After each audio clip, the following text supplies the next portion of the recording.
Hey, what's up? Had a little problem with my Ram 1500. It was overheating. I didn't know what it was, so I'm troubleshooting right now.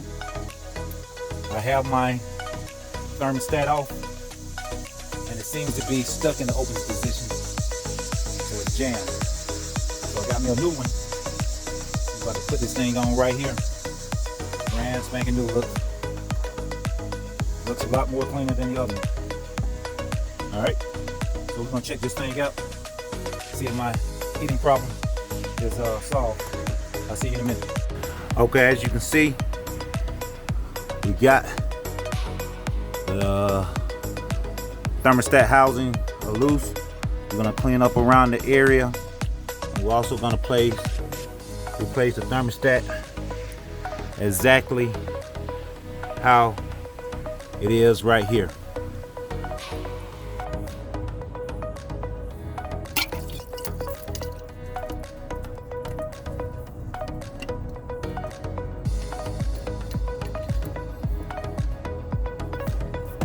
Now we're about to clean and dry the housing out.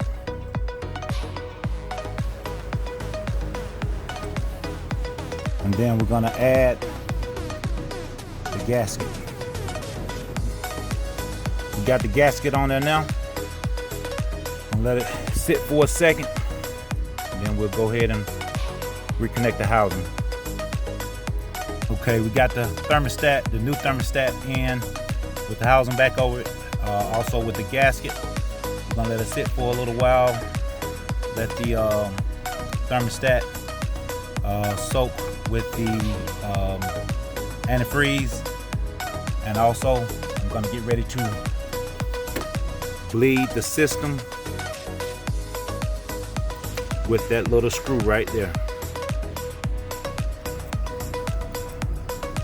Okay, now with the funnel into the radiator, we're checking for bubbles. When the bubbles stop coming up through it, that means there's no air in the system, and that's what we want. Then later on,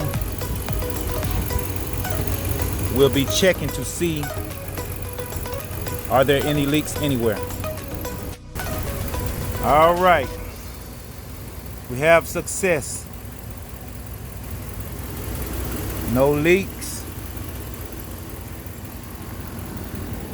no air in the system.